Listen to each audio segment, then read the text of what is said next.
For those of you who don't know me, my name is David Emanuel. I'm the Executive Director of the Greater Bowie Chamber of Commerce, and I just want to say good morning and thank you all again for being here. Every one of us in this room who isn't in a police officer or firefighter uniform either has dialed or knows someone who has dialed 911 for a police, fire, or medical emergency and been amazed at the dedication, courage, and selflessness of those gathered here today, and the countless other public safety officers across the country who put their lives on the line so that we and our families can remain safe. We gather here today to honor some of those individuals whose valiant rescues make our lives better, safer, and more secure. There are many stories of rescue and valiance you will hear today. And although we might go over a little bit, we're supposed to be out by 9:30, we also figured if it goes over 15 minutes, we can sacrifice those 15 minutes since these folks sacrifice every day, every hour of every month of every year. And I'd like to give them a big round of applause right now for that.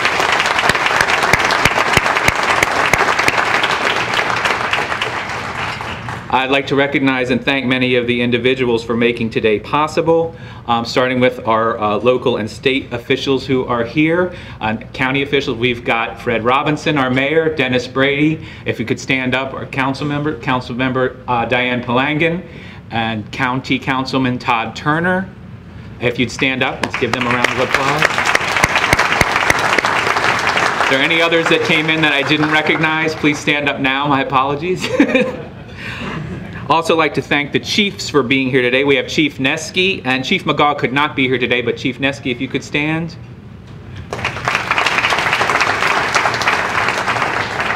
And Fire Chiefs Bashur and Howard, if they could stand, please.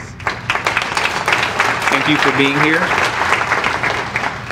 Also like to thank all of our sponsors for making this possible today. Our generous donation from the City of Bowie, and thanks to Ellen Boswell and crew from the city, anybody who works for them, we can't thank you enough, and thank you very much for that grant that helped us today. Also our sponsors, we have AIP Architects with Abba Palangin over here. Thank you, Abba. The Bowie Lions Club, if you'd like to stand, gentlemen, over there at table number 9. Thank you. Century 21 Home Center with Boyd Campbell. Thank you, Boyd. Our own Kathy Martin, our president with the Bowie Comfort Inn and Conference Center. And also an extra round for making this breakfast possible. It's delicious breakfast. Thank you again. Cheryl Pyle over at table 13 from Money One Federal Credit Union. And Prince George's County Councilman Todd Turner. Thank you very much for all these sponsorships. Also like to thank Bill Healy and Rich O'Brien and the Public Safety Committee for all their hard work. Thank you, Bill and Rich, if you could stand. And now I'd like to introduce our guest MC. His name is Ronnie Gill, and he is the Deputy Director of the Prince George's County Office of Homeland Security and the Director of Emergency Management. Having served with the District of Columbia Fire and Medical Emergency Services Department since 1986, he's proven himself to be a true leader, steadily ascending through the ranks as technician, sergeant, lieutenant, captain, battalion fire chief, and most recently, retired as Deputy Fire Chief of Special Operations and Homeland Security. In this position, he was responsible for the overall management and direction to prevent, respond to, and recover from natural and man-made emergencies. He also served as the District of Columbia's first National Incident Management System Compliance Officer, and today he is currently pursuing a doctorate of philosophy in fire and emergency management, while still serving as an active member of the City of Bowie Public Safety Committee. It is with great pleasure that I introduce to you Ronald Gill. And I know it's Ronnie, and I'm introducing him now as Ronnie informally. Thank you. Good morning. Friends, families, elected officials, and most importantly, honorees. I am humbled to stand before you today. I thank you for the opportunity to be a part of the 4th Annual Bowie Public Safety Award Ceremony. As we celebrate these outstanding recipients who protect the citizens of Bowie and the residents of Prince George's County. Every day, men and women put their lives on the line to make our lives and communities safer. These brave public servants fight raging fires, rescue trapped victims, and apprehend offenders, and are very instrumental in safeguarding our neighborhoods. As a lifelong resident of Prince George's County, and an 11-year resident of the City of Bowie. It is extremely gratifying and rewarding to make the presentations to all of these honorees. Like many of the recipients and guests here today, I began my public safety career at a very young age. Growing up in Palmer Park, at the age of 16, I joined the Kentland Volunteer Fire Department. I would have joined Bowie, had no license, a little too far to walk. Years later, I joined the Chapel Oaks Volunteer Fire Department. These volunteer experiences created the foundation of what would become a 25-year career with the DC Fire and EMS Department. During my service, I had the honor and privilege to work with some of Bowie's own finest firefighters and officers. One of them is here today, Larry Schultz, Lee Havens, and J.C. Carroll, and those are just a few. Public safety has been ingrained in me since my youth. My father devoted 20 years working with children and teens, broadening their horizons and providing opportunities many may not have known. I also have family members who are in the legal community and in the law enforcement background. These diverse public safety officials have enlightened me on the perils and challenges faced by other public safety entities, thus also leading to spirited debates during family get-togethers, because we all know firefighters score much higher on their written exams than police officers.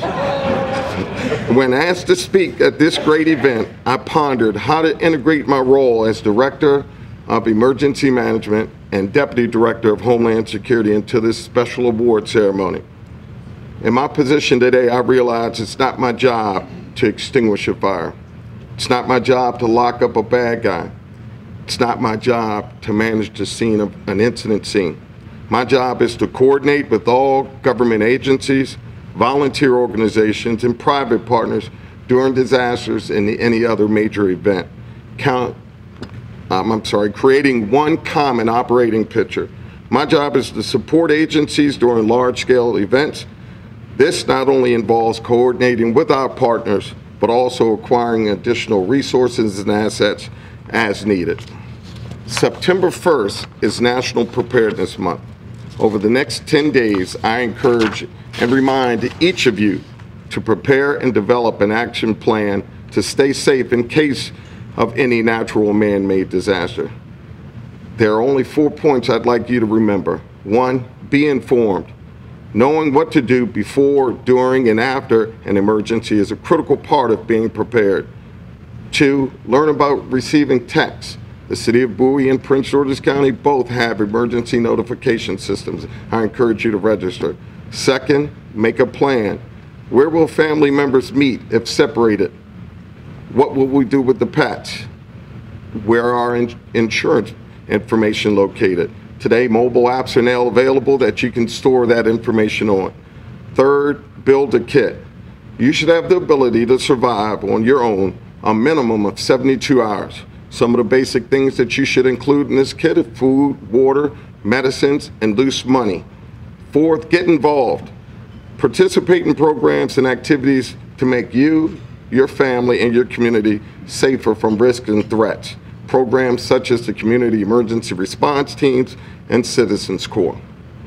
While many of the honorees here today know firsthand the importance of such safety measures and come from a diverse array of public safety backgrounds, they all share many of the same core qualities: the willingness to help others, the courage to put their lives on the line to protect and serve, and the moral fortitude to perform their jobs to the best of their ability. What appears to the average citizen as dramatic events and risk-taking actions, public servants may describe those same incidents as just doing part of the job. But I would be remiss if I did not address the dangers these public servants face. According to 2014 statistics, 117 law enforcement officers and 67 fire service personnel were killed in the line of duty. While these numbers have gone down over the years, losing one hero is too many.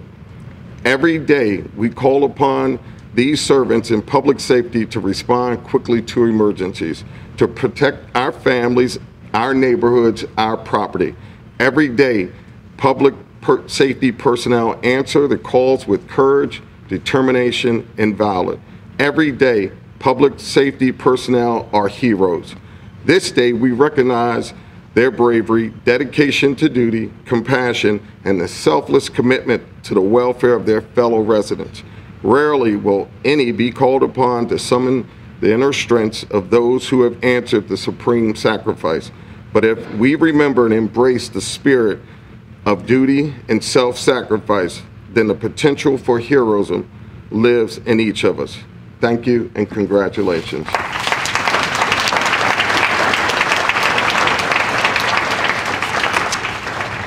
Now for the main event. Why are we here? We're here again to honor our public safety heroes.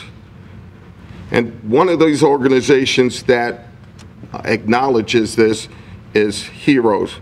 Our public safety heroes and individuals such as Jack Nichols, and for programs such as Heroes, which Jack now serves as the president and CEO. Former President Sherry Doggett, whom many of you know, is still actively involved in Heroes.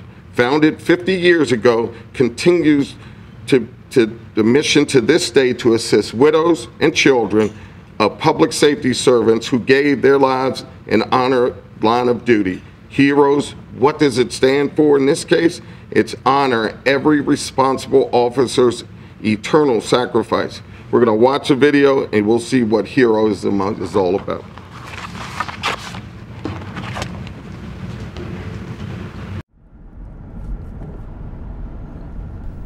Dad was killed in 1966. I was 12 years old, and the last memory was when he said goodbye and left for work. He never came back. He was killed by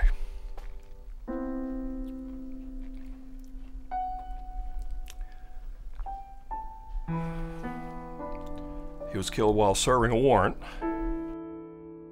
as a Prince George's County police officer. And out of that tragedy, I met some very special people. And those are the people of Heroes. So Heroes started back in the early 1960s and was started by a bunch of local business people who had grown up in Washington and had not grown up wealthy, who knew the city and knew the danger that their classmates and others who became police officers and firefighters went through. And they thought up this brilliant idea for a charity that would take care of the widows and the children of police officers and firefighters killed in the line of duty. Bud Doggett was an icon in Washington, D.C. Bud Doggett was a tough businessman. But Bud had a compassion, an understanding of people who risk their life every day for the safety of the citizens of our region. Bud took it upon himself. In 1964, he formed Heroes, an organization behind the scenes to help those who made the ultimate sacrifice. He'd gone to the funeral of a DC police officer, and while he was at the funeral, they started passing around the hat. And he asked, he said, "What's this for?" And they said, "Well, we'd like to raise a little money to help his widow and children." And Mr. Doggett said, "You mean there's not some kind of insurance policy or something to take care of this family of this police officer?" And they said, "Well, not really, no." And he said, "I resolved right there that I wasn't going to let that couldn't stand like that." You know, most departments have their own ways of helping families of fallen first responders, but they are not in the position to go that extra mile. That's where Heroes comes in. People have lots of bills to pay, and it costs money to support and to educate their children. Over the last 50 years, Heroes has helped the families of 189 fallen first responders. That's my husband, Robert Louis Johnson, Jr., who's graduating from the academy. That's my husband and me when we got married. You know, we planned to get old together, to raise our children together. My husband was shot.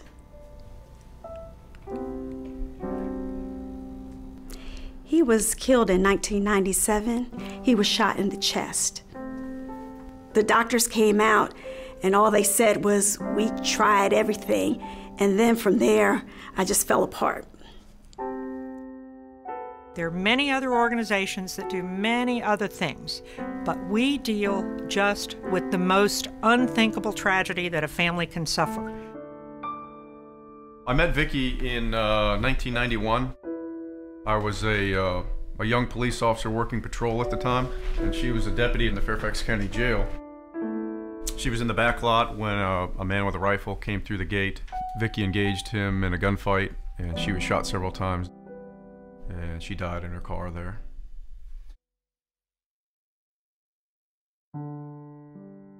Even though I knew about Heroes, I didn't realize exactly what they did until I actually saw an officer killed in the line of duty, a very good friend.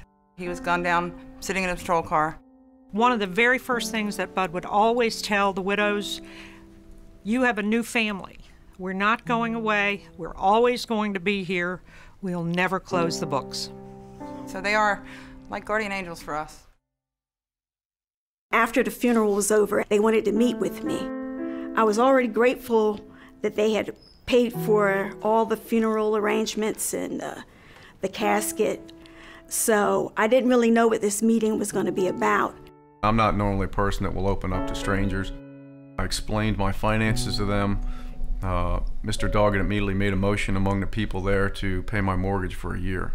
One of the biggest concerns of the spouse who's got to manage the family now is, what in the world are we going to do about the education of these children? All parents have dreams, and when those dreams are interrupted by tragedy, it really shakes everyone to the core. Heroes is about making sure those dreams are fulfilled. Mr. Doggett, he really wants to know, where am I going to go to school? Now, I'm 17, so I don't really want to have to commit to anything. I'm really actually looking for a way to delay. And so I'm thinking, okay, well, there's no chance I can get into college this quickly. Well, when you're dealing with Heroes, that's not the way it works. Preparing their children for the future is what the Scholarship Fund is about. And seeing that come to fruition is one of the most rewarding things that Heroes is involved with.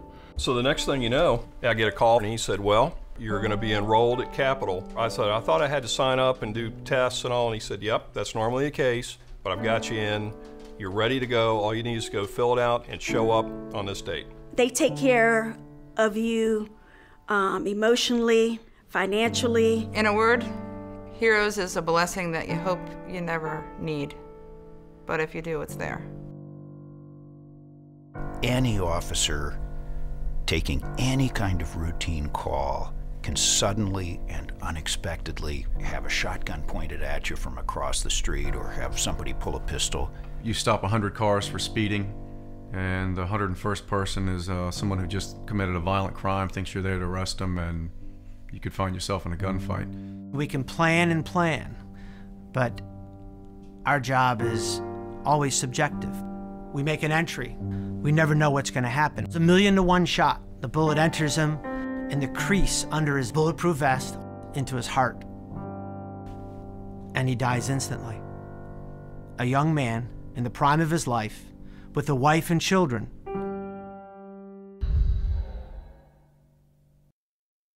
When the policemen and firemen respond and hit the red lights or go into an alley or go to a fire, they should know that their spouse and their children, their survivors, have someone to take care of business. We wish we were out of business.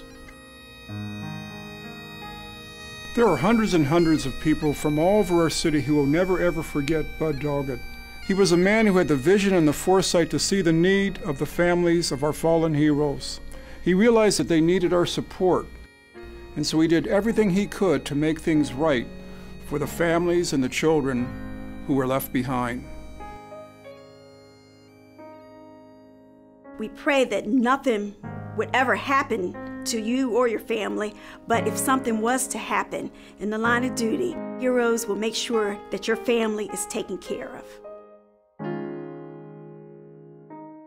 Sometimes I think that my husband knew like the future. He would always require that we would give a kiss to each other when leaving, because he said, you never know what's going to happen. One of the things that has stayed with me all through my life is that a loved one can go out the door, you say goodbye, and they never come back. You just never know. I did give him the kiss so that is something that I'm glad that I did.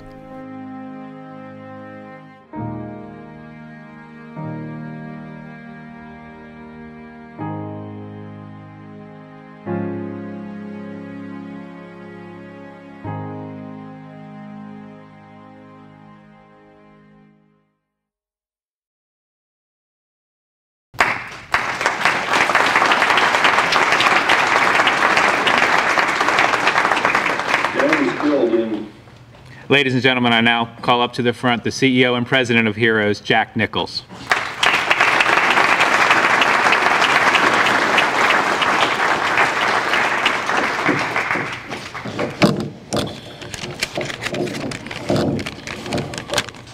Thank you very much.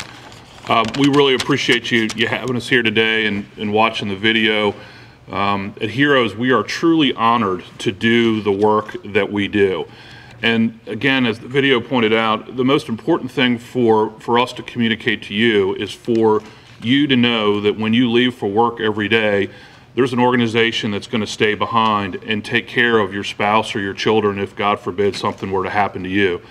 Over the last 51 years, we have been privileged to help 48 different families of Prince George's County police and firefighters who have made the ultimate sacrifice. And again, we are honored and privileged to have done that. And so with that, I just want to say on behalf of Heroes, thank all of you for everything that you do to protect our communities, our homes, and our families. And please continue to be safe out there. Thank you so much. Appreciate it.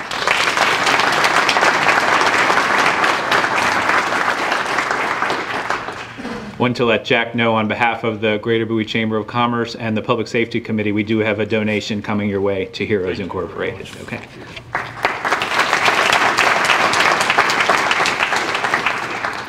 Now I'd like to introduce another guest speaker today. We have Mayor Fred Robinson, and I know the mayor is going to have a few great words and noteworthy things to say about this organization. He was instrumental, I think, in getting a lot of this the police force on board here in Bowie. I even back in my days as a reporter got to cover some of that stuff. So anyway, Fred, we thank you for being here and thanks for coming. Thank you, thank you, thank you. I hope you don't have all those negatives still, from those photographs. But thank you guys for coming today. I really appreciate that. Jack, our Nichols folks, and the people of Heroes are, how can you follow a group like that without a sense of pride and optimism and hope? Because people like this are just incredible. Bud Doggett, Cherry. As one who has gone through the process, with people who lost a loved one, you really don't get a sense of how important they are to the family. So thank you for what you do. Thank you for for the years and years of dedication and the little things. So you didn't see in that show that the children of fallen heroes, every year on their birthday, every year at Christmas, there's a card that comes from Heroes with a little thank you and a little check. So it's important. So thank you all for what you do. I did start the morning with a kind of a fun thing here. Had the opportunity to meet with Ronnie Gill's dad. Found out that Ronnie was a perfect child. Never had scuffed shoes, shirt was always pressed. He did everything his dad told him to do. He wrote a lot of fiction. But thank you, Ron. Thank you for emceeing today, and thank you for your folks being here today. Appreciate it. I want to thank the Chamber for doing this, you know, 4th year in a row. You guys are special. You know how I feel about the Chamber. You guys are critical to the lifeblood of this community. You know, if the business community and the residential community don't grow together, neither prospers. So in that regard, I thank you for everything you do. But for this, to take time out of your busy schedules and to recognize the men and women that go out every day, 24 hours a day, 7 days a week to keep us safe and keep us protected, I thank you for recognizing them.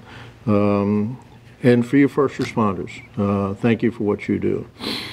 You know, it's hard to quantify the contributions that you make to the community. You know, I mean, you see a lot of attention is invested when you go to a fire or you go to a crime in progress, and people see that. What they don't see is all the fire prevention efforts, all the crime prevention efforts, all the interacting with the community, both the residential community and the business community. You guys are an integral part of the community, and without you, we'd still be a large development. But you make us a community, you make it worthwhile, you make it safe to be here. So I thank you for all of that. And for you fire guys here, you know, I mean, some of you know I spent a career with the police department. And I'm going to talk about them in a second. I mean, I recall a lot of things, you know, about chasing bad guys. I've chased down people in cars and down alleys and all that stuff, and never bothered me. But walking into a building that's on fire requires some kind of lapse of sense. I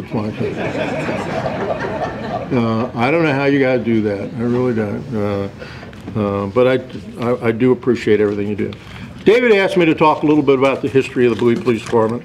And as I have a Marco Rubio moment here. I want to talk about the Bowie Police Department, how proud we are of them. 2005, I think it was, we had a referendum and said, you know, it's time to do this. As you guys know, I mean, we have profound respect for the men and women of the county police. They do an incredible job. But when we were looking at where the city was and where it was likely to be, we quickly realized that, you know, we had to do somewhere differently because the manpower commitments and obligations of the county were larger and broader than our focus. So we decided to build our own police department. And even though all of us were filled with enthusiasm and optimism, I don't think any of us expected the degree of efficiency and professionalism and performance that has come to identify the men and women of the Bowie Police Department. Two things will strike you. That in 2005, when we were talking about this, city budget for the police department was, today the city budget is $7 million. That's the polar positions. But what that represents is the growth of an organization that has, like I said before, become integral to the lifeblood of this community. You see these guys everywhere. And they have adapted to that style of community policing that really makes them effective. It makes them wanted and welcome in the community, residential community and the business community, and it makes them just a pleasure to be with.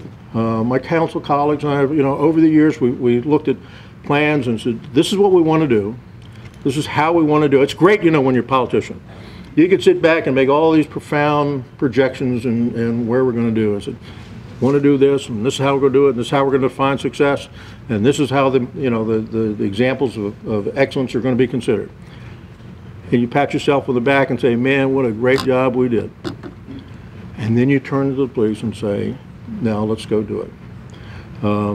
So in that regard, I just want to take a second to see how effectively the men and women in the Bowie Police Department have taken that original vision and converted it into reality.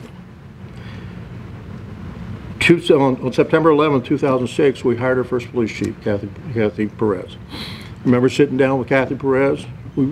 She came here from Connecticut. Had a great background, great potential. And I remember having a conversation with her and saying, we're old school, I'm old school, I'm not going to tell you who to hire, I'm not going to tell you who to fire, I'm not going to tell you where to put your people. What I'm saying is, here are the expectations, and we're holding one person accountable for success, and that's you. And she took that to heart. She brought a fine young man with her named John Nesky as an assistant and said, we're going to build this police department. Now think about this for a second, starting from nothing. We looked around all across the country to say how many communities had built a police department from nothing in the last 20 years. You know how many we found? We went to International Association of Chiefs of Police. We went to every organization we could think of. You know, how do you do this? And we didn't get a lot of feedback, so we did it on our own. And we vested in that initial leadership, the responsibility to convert that vision into reality. February 2007, we hired the first 6 patrol officers to hit the street. By the end of that year, we were up to 17 officers.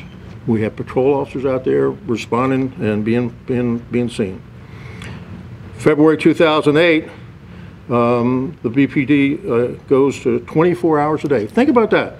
From 7 to 8, we went from hiring the first 6 people to going 24 hours a day. That in and of itself is a major accomplishment. By 2009, we established the first traffic unit, a community unit, and we established an explorer post. By the end of 2009, we were up to 41 people. 2010, our police developed a direct response team. They started doing the RAD classes. A lot of you folks have been in here, particularly some of the women, have been to those classes. And it's an incredible self-defense program. These are the kinds of things that I think bring the police department and the community together as best they can. 2010, the Business Watch program started. Safe Street programs. We started a criminal investigations division. By the end of fiscal 2011, we were up to 47 officers. 2011, we introduced the school officer at Bowie High School. We expanded to 49 officers. 2012, community services began. We grew to 54. 2013, we added an evidence technician. We assumed accident reconstruction responsibilities. We were an agency at that point of 57 people. 2014, they started a new 5-year strategic plan. So these folks are not just, I mean, you got to understand, the cops are not cardboard characters. They think, they process, they do all kinds of things. They look to the future and say, we know what we're going to need, so let's come up with a solid plan to get there. Everything that we've asked them to do, they've done with incredible success. They've touched every marker, and they've done it very well. Now they're beginning the effort to achieve national recognition through the CALIA certification standards.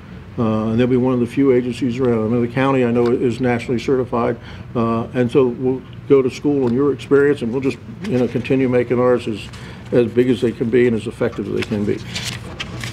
So if you get the idea that I'm proud of these guys, I think that's what I intend to do. I'm not going to preach enough to burn my church down, but I do want to say that I couldn't be more proud, and I know my colleagues couldn't be more proud of what you've achieved. So like I say, going from that initial vision, and like I say, there was a few bumps in the road. Some years earlier, there was an effort, a referendum effort, do you want to have a police department? Went to referendum, failed like 7 or 8 to 1. So we decided, we took a different approach back then. We said, this is what we want to do. We laid out a plan, just like what the police department did. This is what we want to do, this is why we want to do it, this is how we want to do it, this is what it's going to cost. We told them that on day 1, it'll be the least expensive it'll ever be. And people responded. And they have embraced this agency ever since, not because they have to, because they want to. You have built bridges that are incredible. Look across the country. Look at how many communities are having challenges. And look at what Bowie has done. You are a shining example of what can be achieved when people of goodwill say, this is what we have to do, this is how we're going to do it. And you go out and do it every day. So I've gone on a lot longer than David wanted me to do, but if you get the impression that I like these guys, as expensive as they are, and you are god-awful expensive. But like I say, it is one of those investments that we make every year that comes back in a variety of ways, and it